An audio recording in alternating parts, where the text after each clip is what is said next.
Hello दोस्तों, मैं हूं आपका अपना प्रिंस और आज मैं एक साइकोलॉजिकल सस्पेंस मूवी लेकर आया हूं जिसका नाम है हनीमून, जो कि 2014 में रिलीज़ हुई थी। मूवी की स्टोरी थोड़ी डिस्टर्बिंग हो सकती है, तो कमज़ोर दिल वाले ना देखें। चलिए मूवी को स्टार्ट करते हैं।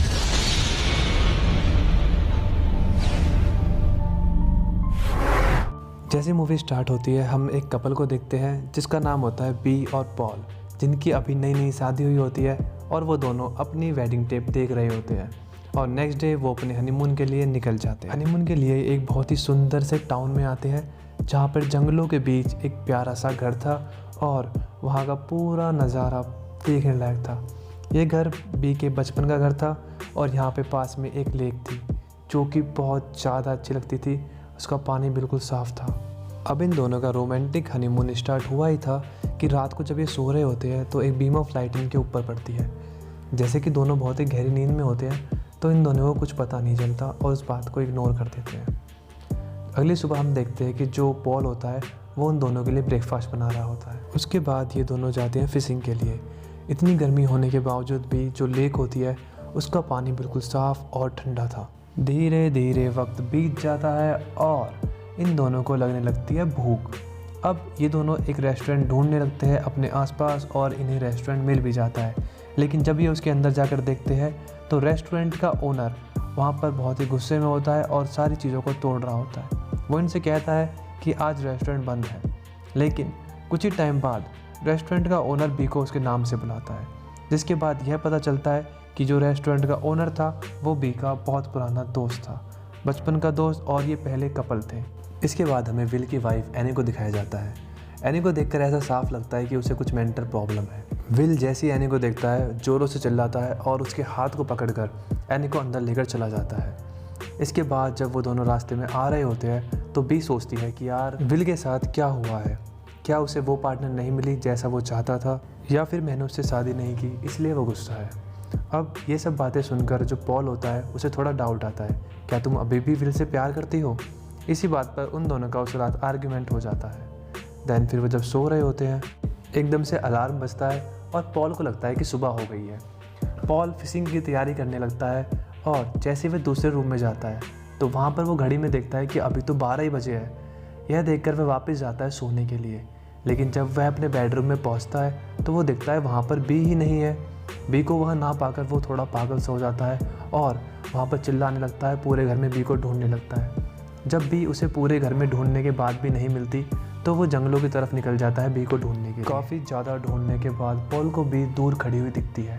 बी बिना कपड़ों के नीचे सर झुकाकर खड़ी हुई होती है। यह देखकर पॉल काफ़ी चौंक जाता है और वो बी के पास जाता है। वहाँ जाने के बाद वो बी का नाम पुकारता है, जिससे बी बहुत ज़्यादा डर जाती है। उसके बाद पॉल बी को अपनी शर्ट पहनाकर घर के अंदर ले आता है और उसे पूछता है, तुम ऐसे बाहर क्यों चली गई थी? जिस पर बी को कुछ भी याद नहीं होता और वो कहती है शायद मैं नींद में बाहर चली गई होंगी। और इस रात के बाद धीरे धीरे जो बी का बिहेवियर होता है उसमें बहुत सारे चेंजेस आने लगते हैं। पॉल बी से कहता है कि मैं तुम्हारे साथ काफ़ी सालों से रह रहा हूँ, लेकिन तुम्हें नींद में चलने की तो कोई बीमारी नहीं है। जिस पर बी कुछ नहीं कहती और वो पॉल के साथ नॉर्मल रहने का प्रिटेंड करती है। बी के बिहेवियर में कुछ ना कुछ चेंज तो ज़रूर आया था और यह बात पॉल समझ रहा होता है। अगले दिन पॉल बी की थाई पर एक बाइट का निशान देखता है, जिस पर जब पॉल बी से पूछता है तो बी कहती है कि शायद ये मॉस्किटो के काटने का निशान है। और यह सुनकर जो पॉल होता है उसे बहुत ज़्यादा शक होने लगता है बी के ऊपर। अब बी बहुत ज़्यादा बातें छुपा रही होती है जिसकी वजह से पॉल को बी पर शक होने लगता है। इसके बाद पॉल जंगल जाता है जहाँ पर उस रात उसे बी मिली थी। पॉल आसपास झाड़ी में ढूंढता है तो वहाँ उसे बी के फटे हुए कपड़े मिलते हैं, जिस पर एक ब्लैक कलर का फंगस लगा हुआ होता है। इसके बाद पॉल उन कपड़ों को घर में छिपा देता है। फिर वह दोनों जब रात को साथ होते हैं तब बी बहुत ही अजीब तरीके से बिहेव करती है और पॉल को अपने पास नहीं आने देती, जिस पर उन दोनों का झगड़ा होता है और पॉल उससे पूछता है कि जो तुम्हारी वाइट कलर की ड्रेस थी वो अभी कहाँ है। जिस पर बी उसे बताते हैं कि वह उसने धुलने के लिए लॉन्ड्री में दी हुई है। जिस पर पॉल बताता है कि यह ड्रेस उसे बाहर पड़ी हुई मिली। काफ़ी देर आर्ग्यूमेंट करने के बाद फिर वह दोनों सोने चले जाते हैं। जब वह दोनों सो रहे होते हैं फिर से वो लाइट उन दोनों के ऊपर पड़ती है और इस बार पॉल की आंखें खुल जाती है और पॉल उस लाइट का पीछा करने लगता है। जंगल की तरफ देखने पर पॉल को एक आदमी की शैडो दिखाई देती है, जिसे देखकर पॉल को लगता है कि वह बंदा विल है और बी का और विल का कुछ चल रहा है। विल को मारने के लिए पॉल अपनी राइफल निकालता है और बाहर जाकर सीधी फायरिंग कर देता है, लेकिन वहाँ कोई ना होने के कारण किसी को गोली नहीं लगती। नेक्स्ट डे में दिखाया जाता है कि बी अपनी डायरी में कुछ लिख रही होती है, जैसे कि मेरा नाम बी है, मेरे हस्बैंड का नाम पॉल है और यह मेरे बचपन का घर है। पॉल को आते देखकर बी अपनी डायरी छुपा देती है। विल वहाँ पर आकर एनी से माफ़ी मांगता है क्योंकि रात उनका झगड़ा हुआ था और फिर वह दोनों बोटिंग के लिए निकल जाते हैं। बोटिंग के दौरान जो बी होती है वो अचानक से ब्लीड करने लगती है। इस पर बी कहती है ये नेचुरल है, मुझे कुछ नहीं हुआ, मैं ठीक हूँ। लेकिन पॉल समझ जाता है कि शायद बी को कोई जख्म लगा है और वह उसे डॉक्टर के पास चलने के लिए कहता है, पर बी मना कर देती है। बी का बिहेवियर इस कदर चेंज होते देख पॉल अपना आपा खो देता है और उस पर चिल्लाने लगता है और उससे पूछता है तुम्हें हुआ क्या है? मैं काफ़ी दिनों से देख रहा हूँ कि तुम काफ़ी ज़्यादा अजीब बिहेव कर रही हो और ये सब तुम्हारे उस दोस्त विल की वजह से है। और इतना बोलकर गुस्से में विल के घर के लिए निकल जाता है। वहाँ पर पहुँचने पर पॉल को विल की वाइफ मिलती है जो पॉल से कहती है कि मेरा नाम एनी है और मेरे हस्बैंड का नाम विल है। अब ऐसा ही टेक्स्ट सुबह कुछ बी ने भी लिखा था।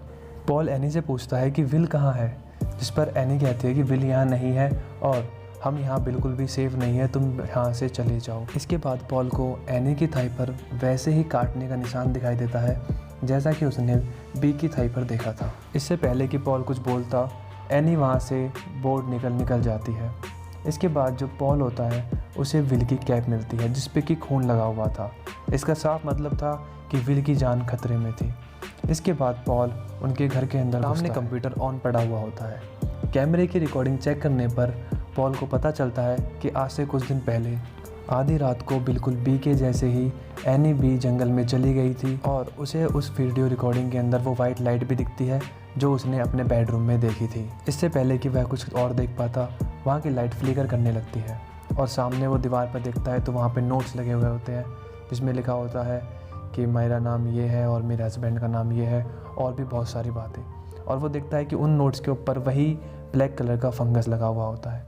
जब पॉल वहाँ से निकल रहा होता है तो हमें खिड़की पर एक शैडो दिखाई देती है। इसके बाद जो पॉल होता है वो अपने घर आ जाता है और बी को विल की कैप दिखाता है जिस पे कि खून लगा होता है और बी से कहता है हमें अभी के अभी यहाँ से निकलना होगा। गुस्से में पॉल कार की ढूंढने लगता है जो कि इनफैक्ट हमारी बी ने ही छुपा दी थी। काफ़ी ढूंढने पर उसे बी का बैग मिलता है जिसके अंदर एक डायरी मिलती है उसे। डायरी को ओपन करने के बाद वो पहला पेज पलटता है, उसमें लिखा होता है कि मेरा नाम बी है और मेरे हस्बैंड का नाम पॉल। यह देखकर पॉल समझ जाता है कि जो सामने औरत खड़ी है ये मेरी बी नहीं हो सकती, ये कोई बहरूपिया है, क्योंकि अगर ये बी होती तो इसे ये सब लिखने की ज़रूरत नहीं पड़ती, ये सब तो इसे पता होता। और फिर अजीब तरीके से याद कर के सवालों के जवाब देने लगती है, इसीलिए वह उसे बेड पर बांध कर रखता है। तभी पॉल की नज़र बी के शॉर्ट्स पर जाती है। एक अजीब सा स्लाइमी लिक्विड आ रहा था। अब ये सब देखने के लिए यहाँ क्या चल रहा है, पॉल बी के पेट के नीचे हाथ लगाता है और देखते ही देखते एक अजीब सा क्रिएचर उसके पेट से निकलता है और बी बहुत ज़ोरों ज़ोरों से रोने लगती है। अब ये सब देख के पॉल का दिमाग ख़राब हो जाता है और वो बी की रस्सियाँ खोलकर बाहर चला जाता है।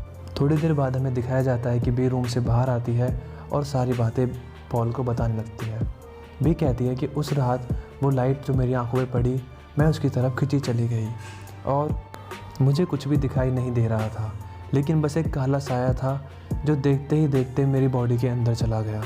मैं आज भी उसे अपनी बॉडी के अंदर फील कर पा रही हूँ। मैं ये सब तुम्हें पहले बताना चाहती थी, लेकिन अगर मैं तुम्हें पहले बताती तो तुम्हारी जान को खतरा था और अभी 1-2 दिन में वो मुझे यहाँ से लेकर चले जाएंगे। मैं तुम्हें ये सब इसलिए नहीं बताना चाहती थी क्योंकि अपनी ज़िंदगी के ये आखिरी दिन मैं तुम्हारे साथ खुशी खुशी बिताना चाहती थी। इस पर पॉल रोने लगता है और कहता है तुम कहीं नहीं जाओगी, मैं तुम्हें ले जाने नहीं दूंगा और मैं अभी 191 पर कॉल करता हूँ।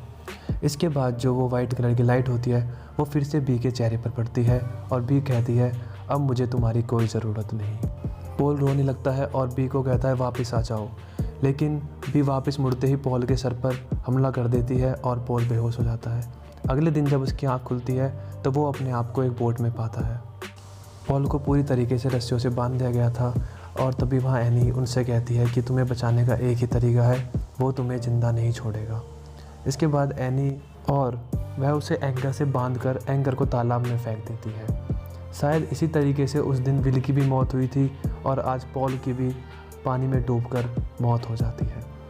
इसके बाद नेक्स्ट सीन में हमें दिखाया जाता है बी की बॉडी पूरी तरीके से ख़राब होने लगती है और वो अपनी शादी का टेप देख रही होती है बैठकर। इसके बाद वहाँ एनी भी आ जाती है और वो दोनों उसी वाइट लाइट की तरफ खींची चली जाती है। मैं बात करता हूँ इस मूवी के रिव्यू की। तो एग्जैक्टली मूवी में हुआ क्या? एक्चुअली दोस्तों, जो वो ब्लैक कलर की एंटिटी थी वो एलियंस थे जो कि अर्थ पर आए थे अपनी पॉपुलेशन को बढ़ाने के लिए, जिसके लिए वो इस पूरे टाउन की जितनी भी लेडीज़ थी उनको यूज़ कर रहे थे। इसीलिए जो पॉल था वो भी रेस्टोरेंट में चीज़ों को तोड़ रहा था, क्योंकि एनी का बिहेवियर पूरी तरीके से चेंज हो गया था। वो पूरी तरीके से उन एलियंस की कंट्रोल में थी। ऐसे ही एनी को भी उन एलियंस ने इम्प्रेग्नेंट कर दिया था, जैसे कि बी को किया था। एक एलियन क्रिएचर उनके अंदर पल रहा था। दोस्तों, ये थी मूवी हनीमून, और जो 2014 में रिलीज़ हुई थी। मूवी की स्टोरी काफ़ी ज़्यादा अच्छी है और इसको IMDb पर 5.9 की रेटिंग है। Thank you so much guys for watching this movie. अगर आपने वीडियो को यहाँ तक देखा है तो प्लीज़ वीडियो को लाइक करे बिना मत जाना, कमेंट करना और अपने दोस्तों के साथ शेयर करना। मैं जल्दी लौटूंगा ऐसी और रोमांचक मूवीज़ के साथ।